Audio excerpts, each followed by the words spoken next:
Shalom friends, welcome to Daf Reactions, Bava Batra 161. As a person who does graphic design, I appreciate that the concept of brand identity in Judaism goes back a long time. For example, each tribe had their own sigil. Judah was a lion, Naphtali, gazelle, and both the tribe of Benjamin and House Stark of Winterfell were represented by wolves. On today's page of Talmud, we learn that when the sages had to sign a VIP, very important parchment, such as a get, a writ of divorce, they sometimes used unique identifying symbols as their signatures. Now, already, these documents have to be folded in a very specific, careful way to make sure that everything was a-okay, everything was kosher in the validity of the document. When I received my own get many years ago, I saw this firsthand. Although at the time I had no idea why it was supposed to be folded thusly or signed in the way it's signed. I didn't know any of the reasoning then, but I do know now. Thank you, Daf Yomi. Anyway, back to the logos of the sages. Rav would draw a fish as his mark. This was immediately unsurprising to me. I remember Tractate Shabbat, where he talks about how he loved to prepare a massive fish for Shabbat. That was his flex.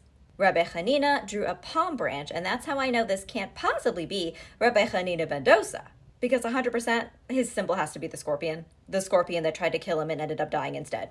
Rabba bar Rav Huna used to symbolize his identity by drawing the mast of a ship.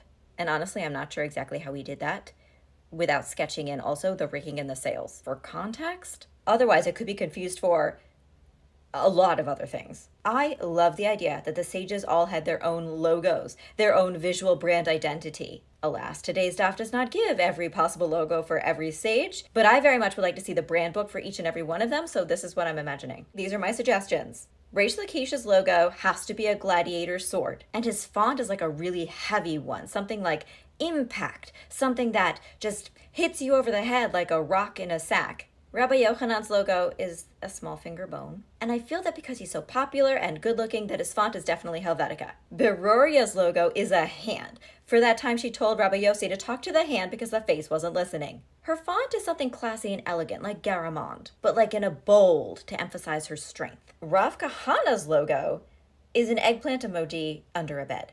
And whatever his font is, you know there's just something off about the spacing, like it is way too close to other fonts, like it's invading their personal space. Bar Kapara, his logo is the clown emoji, and his font is Wingdings. Shimon Bar Yochai's logo is a fire. I don't know what his font was, but I know it sure as Gehenna was not Times New fucking Roman, for obvious reasons.